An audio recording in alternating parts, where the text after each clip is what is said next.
Hi guys, today we're going to react to For Joe by REN. This is a Buy Me a Coffee request from Pointless Lab. Thank you, Pointless Lab, for yet another REN request. This came with another request that Pointless Lab made. Two songs that are basically about the same topic. And yeah, we're about to tackle the second one. The first one was Suicide, which was awesome. So thank you, Pointless Lab. We appreciate the support.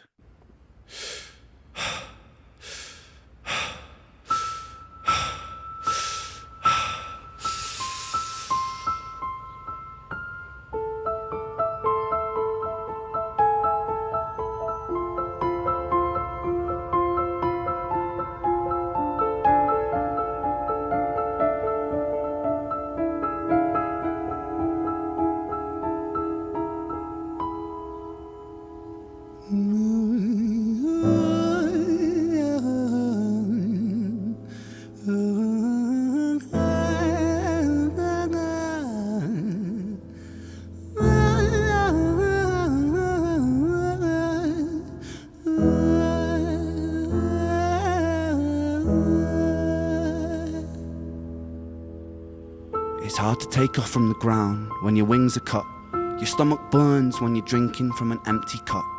You know the entire ocean came from my tear ducts. I see the world through Fibonacci sequences and double Dutch.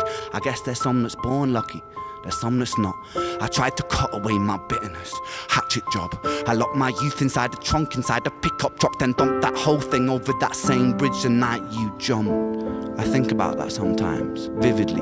What it felt like to look down and see tranquility. One sudden movement in a world of possibility. Only one movement to expose our fragility.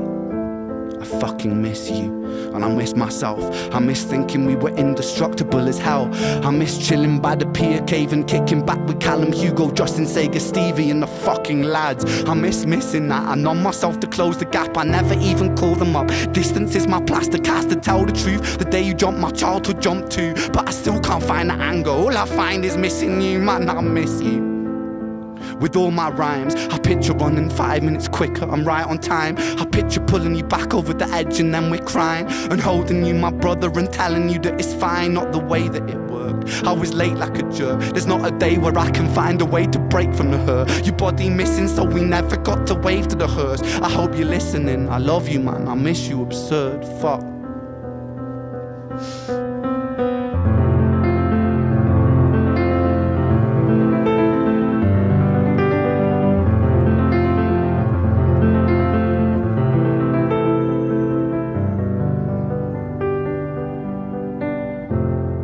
REN does this in almost everything I've seen of his. He lets you slide into his world, and he induces a meditative state before the song even begins. Every time we react to a REN song, I can't help but recognize within myself that my disposition changes because it's a REN song. There's something different when we react to a REN song. And I think it's his exposition and the way he plans the beginning of a song. And in here, the exposition has a lot to do also with the visuals. There's an overwhelmingly beautiful landscape behind REN, and it works extremely well with what he chose to do as an exposition. Everything in the frame, the glowing bottle and the calm demeanor that he has here, and the city behind him. It's like in a hypnotic state. I try not to have a strong bias and think what it would have been like if I didn't know who REN was. And this was a music video that I just happened to come across. And I can't help but think that it would have the same effect, leading me in tranquilly into the entry of his. I just love it so much. And I love what he does. For anyone who knows REN or has seen REN before, or seen some of REN songs anyway, that early, almost like a cry that he does, we've kind of heard that before. If you've seen REN before, you would already know that he does this thing, that his voice sounds beautiful when he does it and all the rest of it, but it doesn't catch you by surprise. If you are new to REN, this is even better because it's like it's the first time. It's like, wow, his voice, that is fantastic. To me, I was sitting back and I'm just like kind of listening to him do that thing with his voice, and I just couldn't help it. It reminded me of Jeff Buckley and what Jeff Buckley does, you know, when he sings. It's almost like it sounds like he's improvising, but I assume he's not. It's like this kind of like a wail, you know, kind of a cry. and just sounds so beautiful and sad at the same time. Yeah, the melancholy is weaved not just in his tonality, but also in the texture of his voice. You can imagine seeing a voice like a fabric. The sadness is weaved in there, even when he's not necessarily singing a sad song. It's just there. There are layers to his voice that make it very recognizable and that carry that sadness. It's funny, when you said fabric, the one thing that popped to my mind was silk. I was like, yeah, his voice, it's like silky smooth, and then there's also an added grit to it. And then you realize, oh, this is so like sad and like you said, you know, melancholic and just beautiful. And that's why like I said, I like he's good with, you know, with rapping and everything, but when he sings, he just destroys me. With this particular song, especially after having done Suicide recently, the song Suicide, you know, we haven't attempted it or anything like that yet. There's just, I wasn't following the lyrics as he was rapping, but something sounded extremely familiar. Like I think he took a piece of this song and put it in Suicide or something very similar. Yeah, there were similar lines that I recognized, and I was like, oh, didn't he use that in the other one? So I'm not sure yet, you know, because kind of need to sort of compare them. But again, because they're both about Joe and about, you know, a friend of his who's died, it's just a hard one. It's just it hits hard, and you kind of can't help but mourn along with him. He does have that skill of using music and his story to communicate how he feels, how he felt, you know, and just everything through that. Amazing artist. Yeah. The first verse grabbed me right from the first second, where he says, "It's hard to take off from the ground when your wings are cut. Your stomach burns when you're drinking from an empty cup. You know the entire ocean comes from my tear ducts." He's talking about circumstances. It's hard to take off from the ground when your wings are cut. And then he says, your stomach burns when you're drinking from an empty cup. I don't know if to interpret it as you have very little means, so your stomach burns from hunger, if it's something like that, or if you're so sad, something so tragic happened to you that you can't even find solace in alcohol. I don't know if it could be either thing, but I don't know how to interpret that. But that's an interesting line. And you know, the entire ocean came from my tear ducts.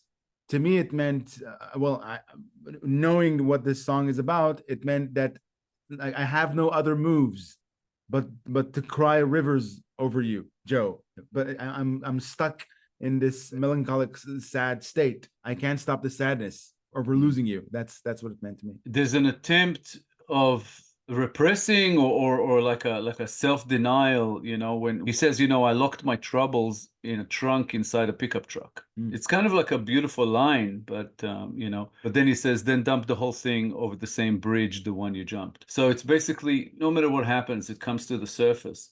And he needs to offload. And I think I've talked about this before, that I think REN uses music not just as a communication tool and to tell his story and to affect people, but also as therapy for himself. And I think that's kind of what a lot of that is about, because the music to him is the only way he has to reconcile what happened, to deal with it.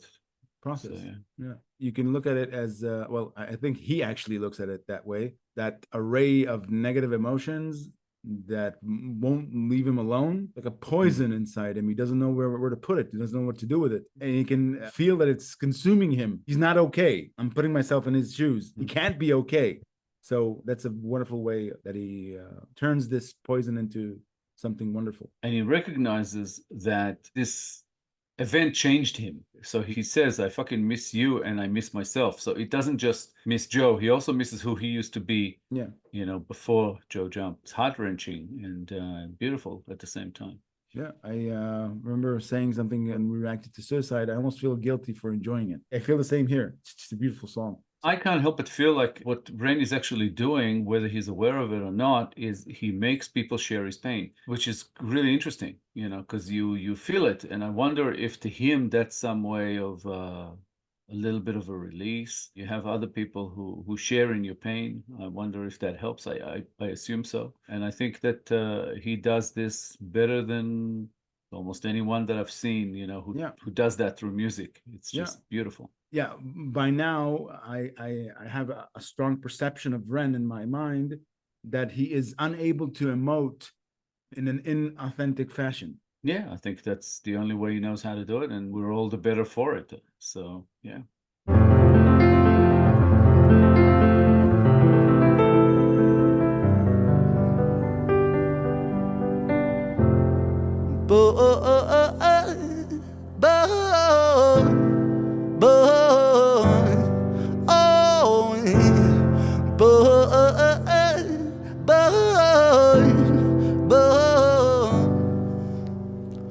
Another domino, it falls. Across the way another's born. How you're supposed to raise a child and give it courage from a storm. In a world that is confusing, contradictions pave our flaws. Some will say we're only human, others judge us for our flaws. Some get born in sheets of satin, some get by in tattered clothes. Some will die before they live, that's just how the story goes. But for those of us still with us, who reside inside our hearts, tell them proudly how you feel. And for those of us who aren't, freckled angels stand strong, freckled angels live on, freckled angels climb higher, freckled angels still inspire, freckled angels won't forget you, teach me to live my life better. 13 years and still I miss you, now my wings are missing feather. Otherwise I'd come and join you, but for now I'm here on earth, stuck inside this mortal body. But for everything it's worth, made me braver, made me wiser, made me stronger, made me true, made me face the world with courage, and that's all because of you.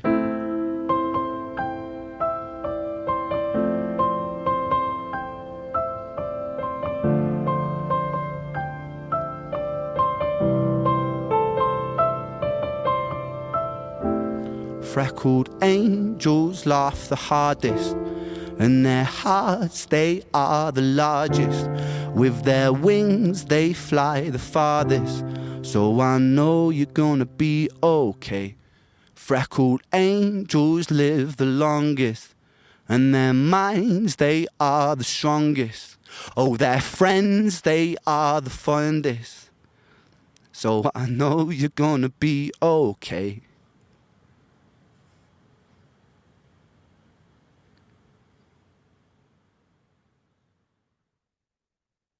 In his verse after the piano solo, not going to go into each and every particular line, but generally he's saying that he recognizes that life isn't fair, where he says some get born in sheets of satin, some get by in tattered clothes, some will die before they live. That's just how the story goes. So he recognizes that. And then he says, but for those of us still with us who reside inside our hearts, tell them proudly how you feel. And for those who aren't, freckled angels stand strong, freckled angels live on, and so on and so forth.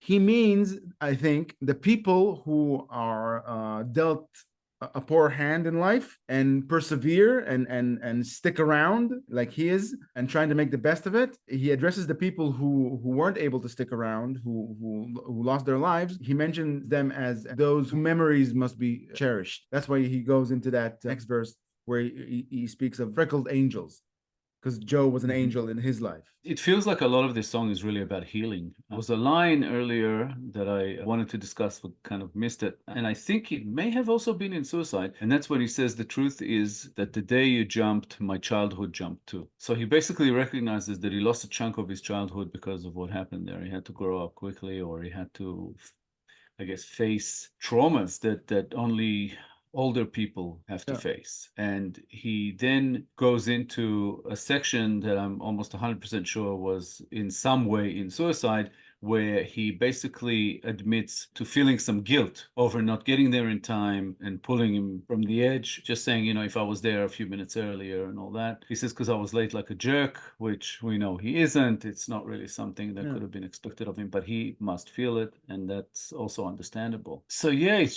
so heavy, but at the same time, you do get a sense of healing. I don't know how he does it, but he just turns any song or any performance into something gorgeous, into something beautiful, even the ones that tackle very, very dark subjects and issues, and he still somehow makes it beautiful, a lot like, you know, the image of the remember the rose coming out of the concrete, you know, that kind of sticks in my mind a little bit. because I think in a lot of ways it represents not just Ren, but Ren's music and Ren's art and the kind of approach that he has to the whole thing and the way he uses it. It's just beautiful. And even in that section you read, he starts talking about Joe and Freckled Angels and what different things mean to him. Towards the end, you could sense that he is looking at the positives that came out of this traumatic event. He says all that Freckled Angels do, they stand strong, they live on, they climb higher, they still inspire. They won't forget you. They teach me how to live my life better. 13 years and still I miss you.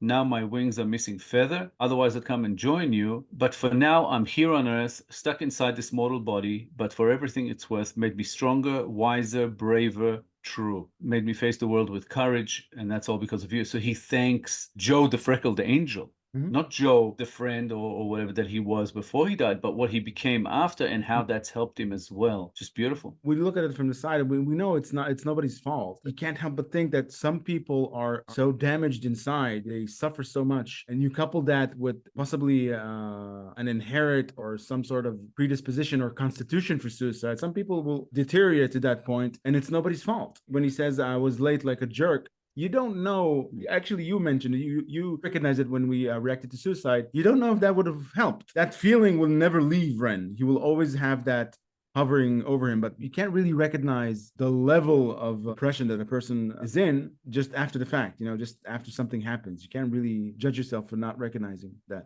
I don't think that Ren judges himself on that regard. I think he's just aware that it's there. That guilt is a feeling, even though he knows it's not his fault. He knows that he could not possibly been expected to realize what was happening, to know before it happened and all the rest of it.